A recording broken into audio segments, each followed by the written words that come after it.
Hello student, welcome to our YouTube channel commerce efficiency. आज की class में हम कवर करेंगे under subscription forfeit and reissue share वाला टॉपिक। इससे पहले वाली क्लासेस मैंने हर एक टॉपिक आपको बिल्कुल कंसिस्टेंसी से करवा रखा है। अगर अभी तक आपने लास्ट वीडियोस अटेंड नहीं की, कीजिए ताकि आपकी स्टडी में कंसिस्टेंसी बनी रहे। अगर अभी तक आपने मेरे चैनल कॉमर्स एफिशिएंसी को सब्सक्राइब नहीं किया, सब्सक्राइब कीजिए ताकि जब भी मैं न्यू वीडियोज़ अपलोड करूँ सबसे पहले नोटिफिकेशन आपके पास जाए, आप वीडियोज़ को सबसे पहले देखो और आपकी स्टडी बूस्टअप हो। सबसे पहले स्टेटमेंट में क्या लिखा है पढ़ते हैं कि तापसी लिमिटेड इनवाइट की एप्लीकेशन पब्लिक को 55,000 इक्विटी शेयर्स के लिए। फेस वैल्यू 10 रुपये ईच है। कैसे मंगवाया कंपनी ने? 3 रुपये एप्लीकेशन के ऊपर, 5 रुपये अलॉटमेंट के ऊपर, बाकी बैलेंस कॉल के ऊपर। लेकिन पब्लिक ने अप्लाई किया 50,000 के लिए। ऑफर 55 है, अप्लाई कितने 50। तो यहाँ पे अंडर सब्सक्राइब हो चुका है 5,000 शेयर से। कहते हैं अलॉटेड किए गए सभी के सभी शेयर्स, क्योंकि 50,000 तो 55 से कम ही थे, तो सारे शेयर्स अलॉट कर दिए कंपनी ने। 2,49,000 रुपये रिसीव हुए हैं कंपनी को अलॉटमेंट के ऊपर, 99,400 कॉल के ऊपर रिसीव हुए हैं। कहते कंपनी ने फॉरफिट कर रहे हैं शेयर्स को जिन्होंने दोनों कॉल, बोथ अलॉटमेंट और कॉल नहीं दी है। जिन शेयर होल्डर ने अलॉटमेंट और कॉल मनी नहीं दी उनको फॉरफिट कर लिया है कंपनी द्वारा, और उन फॉरफिटेड शेयर में से 70% फॉरफिट शेयर्स को रीइशू कर दिया गया है 7 पर शेयर के हिसाब से। फुल्ली कॉल्ड अप का मतलब क्या है कि 10 वाले शेयर को 7 रुपये में रीइशू कर दिया गया है। द कंपनी पे शेयर इशू एक्सपेंस, कंपनी ने शेयर इशू एक्सपेंस पे किया 20,000 रुपये, विच वर कम्प्लीटली रिटर्न ऑफ। कहते हैं लास्ट में उसको राइट ऑफ कर लिया गया है। कंपनी के पास 15,000 रुपये का सिक्योरिटी प्रीमियम अकाउंट है, बैलेंस पड़ा है। You are required to pass journal entry record the above transactions in the books of the company by opening calls in arrear account. तो यहाँ पे स्पेसिफाई कर दिया गया है कि कॉल्स इन एरर अकाउंट को ओपन करके हमने ट्रीटमेंट करना है इसका, एरर्स का। सबसे पहले एप्लीकेशन मनी की रिसीव होती है कंपनी को, तो एंट्री क्या की जाती है? बैंक अकाउंट डेबिट किया जाता है। तो बैंक अकाउंट डेबिट, 2 में शेयर एप्लीकेशन का पैसा रिसीव होता है कंपनी को, तो 2 में शेयर एप्लीकेशन अकाउंट के नाम से। अब यहाँ पे जो शेयर इशू किए गए हैं वो 50,000 शेयर इशू किए गए हैं। 3 रुपये की एप्लीकेशन है, तो 1,50,000 रुपये जो कंपनी को रिसीव हो चुके हैं। इसी शेयर एप्लीकेशन को, शेयर एप्लीकेशन अकाउंट को डेबिट करते हैं। जब शेयर्स दे दिए जाते हैं तो शेयर कैपिटल नाम से दिखा दिया जाता है। 2 में शेयर कैपिटल अकाउंट के नाम से 1,50,000, 1,50,000। उसके बाद एंट्री आती है अलॉटमेंट को ड्यू करने की, तो शेयर अलॉटमेंट अकाउंट डेबिट किया जाता है जब ड्यू किया जाता है। शेयर अलॉटमेंट अकाउंट डेबिट, 2 में शेयर कैपिटल अकाउंट के नाम से दिखाया जाता है।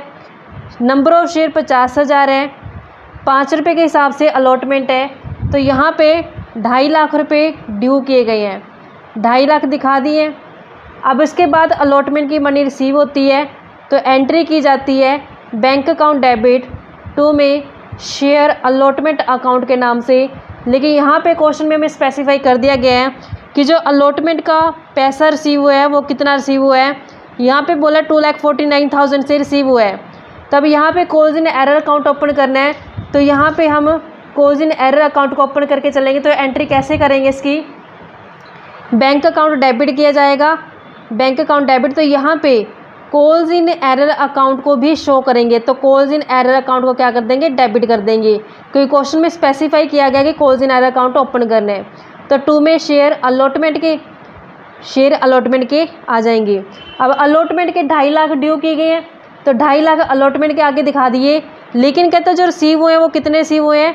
सिर्फ 2,49,000 रिसीव हुए हैं, तो 1,000 जो कॉल्स इन एरर के दिखाए जाएंगे, क्योंकि 250 में से 249 अगर रिसीव है तो 1,000 क्या रिसीव नहीं हुए, ये कॉल्स इन एरर है। अब यहाँ पे नेक्स्ट एंट्री जो आती है वो कॉल को ड्यू करने की आती होती है। कॉल को जब ड्यू किया जाता है तो कैसे करते हैं? शेयर कॉल अकाउंट डेबिट, 2 में शेयर कैपिटल के नाम से। 50,000 शेयर्स हैं, कॉल के ऊपर 2 रुपये हैं, तो 1 लाख रुपये ड्यू किए गए हैं, 1 लाख।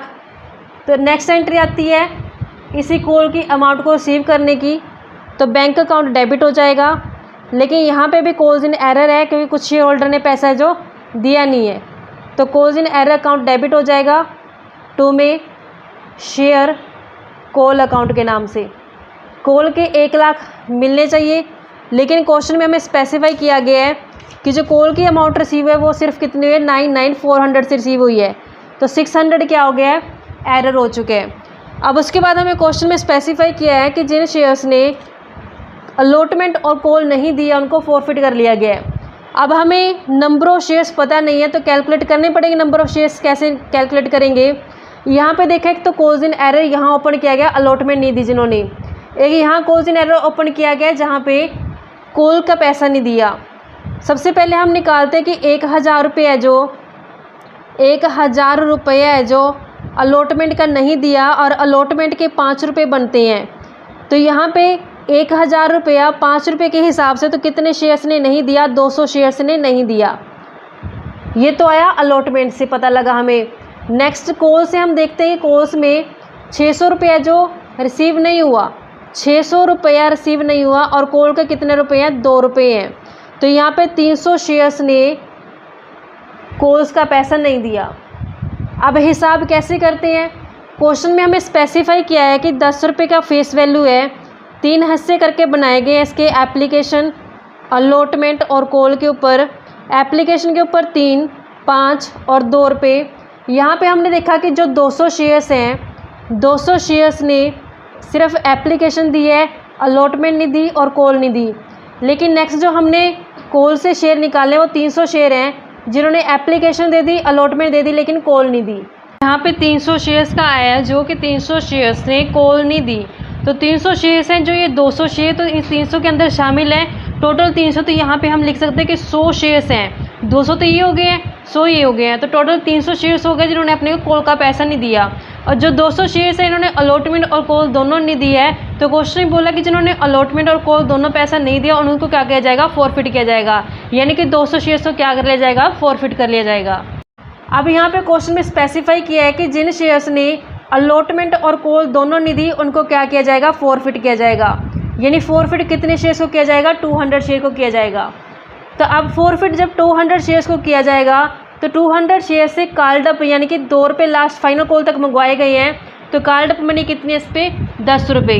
तो जब इसको फॉरफिट किया जाएगा कितने कॉल्ड अप दिखाए जाएंगे, 10 रुपये। तो एंट्री कैसे की जाएगी इसकी, जब शेयर फॉरफिट किए जाते हैं उससे शेयर कैपिटल कम हो जाती है, तो शेयर कैपिटल अकाउंट डेबिट हो जाएगा, शेयर कैपिटल अकाउंट डेबिट हो जाएगा। तो यहाँ पे देखा कि 200 शेयर्स है जिन्होंने अलॉटमेंट और कॉल का पैसा नहीं दिया, 10 रुपये मंगवाए गए थे इनसे, तो 2,000 रुपये क्या कर दिए गए, डेबिट कर दिए गए हैं। अब calls in arrear account open किया तो क्लोज भी क्या किया जाएगा, कॉल्स इन एरर अकाउंट को किया जाएगा। तो यहाँ पे कॉल्स इन एरर अकाउंट के नाम से जब दिखाएंगे और जितना ये पे कर चुके हैं वो किस नाम से जाता होता है, शेयर फॉरफिट के नाम से जाता होता है। शेयर फॉरफिट में हमने देखा कि 200 शेयर थे, इन्होंने अलॉटमेंट और कॉल नहीं दी, तो सिर्फ एप्लीकेशन के 3 रुपये दिए हैं, तो 600 रुपये जो इन्होंने दे दिया। अब यहाँ पे जो ये शेयर्स थे इन्होंने एक तो अलॉटमेंट नहीं दी, अलॉटमेंट के क्वेश्चन में डिफाइन किया गया 5 रुपये और कॉल के दिए गए 2 रुपये, तो टोटल कितना नहीं दिया, इन्होंने 7 रुपये नहीं दिया। तो यहाँ पे शेयर्स कितने, 207 रुपये नहीं दिए, तो 1400 क्या इनका calls in arrear account close कर दिया गया है। अब उसके बाद कहते हैं नेक्स्ट कि शेयर्स को, इन शेयर्स का कितने शेयर्स यहाँ पे फॉरफिट किए, 200 शेयर। 200 शेयर्स का कहता 70% रीइशू कर दिया गया। 70% कितना, यानी कि सिर्फ 140 शेयर्स को क्या किया गया, यहाँ पे रीइशू किया गया है। 140 शेयर्स को रीइशू किया गया, जब कैसे रीइशू किया गया है, कहता है कि फुल्ली कॉल्ड अप। फुल्ली का मतलब कि 10 वाले शेयर्स को यहाँ पे 7 रुपये में रीइशू कर दे, तो यहाँ पे डिस्काउंट पे रीइशू किया गया है, क्योंकि 10 वाला 7 में जब रीइशू किया गया है तो डिस्काउंट के ऊपर रीइशू किया गया। तो यहाँ पे जब रीइशू किया जाएगा तो बैंक रिसीव होगा कंपनी को, तो बैंक अकाउंट डेबिट हो जाएगा। जब डिस्काउंट पे रीइशू किया जाता है तो उस केस में शेयर फॉरफिट अकाउंट का जो ओपन किया जाता है, शेयर फॉरफिट अकाउंट को डेबिट किया जाता है। रीइशू करने से शेयर कैपिटल बढ़ जाती है, तो 2 में शेयर कैपिटल अकाउंट के नाम से 140 शेयर्स को रीइशू किया गया। बैंक कितना आएगा, 7 रुपये के हिसाब से आएगा बैंक, क्योंकि 7 रुपये के हिसाब से इसको रीइशू किया गया। 980 बैंक का आ गया। 140 शेयर्स हैं, 10 वाला 7 में तो 3 रुपये डिस्काउंट, तो यहाँ पे 420 आ गया। तो यहाँ पे 140 शेयर हैं, 10 रुपये की फेस वैल्यू, तो यहाँ पे 1400 रुपये आ चुके हैं। जितने शेयर्स को रीइशू किया जाता है उतना ही शेयर फॉरफिट का बैलेंस कैपिटल रिजर्व के अंदर ट्रांसफ़र किया जाता है। जैसे यहाँ पे 200 शेयर्स को फॉरफिट किया गया था लेकिन 70% रीइशू किया गया है, यानी कि 200 में से सिर्फ 140 शेयर्स को रीइशू किया गया है। तो यहाँ पे 200 शेयर्स का फॉरफिट अकाउंट का बैलेंस 600 है। तो मैं यहाँ पे जितने रीइशू किए गए 140, तो 140 का मुझे पहले शेयर फॉरफिट का बैलेंस कैलकुलेट करना पड़ेगा। जैसे यहाँ पे हम देखते हैं कि जो 600 है फॉरफिट का बैलेंस वो 200 शेयर्स के पीछे है, तो हमने रीइशू किया सिर्फ 140 शेयर। तो 140 शेयर्स में कितना हमारा बैलेंस बनता है शेयर फॉरफिट का, वो हम कैलकुलेट करते हैं पहले। तो कैलकुलेट करने से बन रहा है 420। तो यहाँ पे 420 बैलेंस फॉरफिट का आया है कितने शेयर्स का, 140 शेयर्स का जो रीइशू किए गए हैं। तो हम कंपैरिजन करते हैं कि जब इन शेयर्स को रीइशू किया गया है तब उस टाइम पे कितना डिस्काउंट दिया गया है। रीइशू के टाइम पे जो डिस्काउंट दिया गया वो कितना है, 420। तो यहाँ पे 420 ही बैलेंस आया फॉरफिट का और 420 ही बैलेंस किसका बन रहा है, डिस्काउंट का। तो यहाँ पे जीरो बैलेंस आ रहा है कैपिटल रिजर्व में ट्रांसफ़र करने के लिए। तो इस कारण से जो एंट्री है share forfeit to capital reserve की वो यहाँ पे नहीं होगी, क्योंकि जितना फॉरफिट का बैलेंस है उतना ही बैलेंस किस चीज़ का है, डिस्काउंट का, जिसे भी हमने शेयर फॉरफिट के नाम से दिखाया है। इस कारण से यहाँ पे एंट्री जो मिस हो जाएगी। नेक्स्ट कहता है कि शेयर इशू एक्सपेंस किए गए कंपनी द्वारा, शेयर इशू एक्सपेंस किए गए 20,000 के। शेयर इशू एक्सपेंस डेबिट किए जाते हैं क्योंकि नॉमिनल के हिसाब से एक्सपेंस को क्या किया जाता है, डेबिट किया जाता है। तो यहाँ पे जब इसको शो किया जाएगा तो share issue expense account debit किया जाएगा जब पेमेंट की जाती है टू में बैंक अकाउंट के नाम से।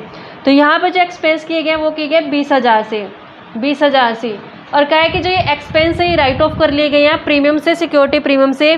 तो जब इसको राइट ऑफ किया जाएगा तो सिक्योरिटी प्रीमियम अकाउंट डेबिट हो जाएगा, सिक्योरिटी प्रीमियम अकाउंट को डेबिट कर देंगे। लेकिन सिक्योरिटी प्रीमियम सिर्फ 15,000 रुपये ही है, जबकि एक्सपेंस कितने हो चुके हैं, 20,000। 15,000 सिक्योरिटी प्रीमियम से ले लेंगे, बाकी 5,000 कहाँ से चार्ज कर लेंगे, statement of profit and loss से। तो statement of profit and loss account को डेबिट कर दिया जाएगा। और यहाँ पे मैंने डेबिट किया ये खर्चों को, तो जब इसको राइट ऑफ किया जाएगा तो क्या कर देंगे, इसको क्लोज कर देंगे। शेयर इशू एक्सपेंस को क्या कर देंगे, यहाँ पे क्रेडिट कर देंगे 20,000 से। इस तरीके से हम इसका ट्रीटमेंट करेंगे। आई होप बच्चों को ये क्लियर हो गया। अगर आप ऐसी रेगुलर वीडियो देखने के लिए आप मेरे चैनल कॉमर्स प्रोफिशिएंसी को सब्सक्राइब, लाइक एंड शेयर करें। अगर आप कुछ सजेशन है, क्वेरी, तो आप मुझे कमेंट बॉक्स में कमेंट कर सकते हैं।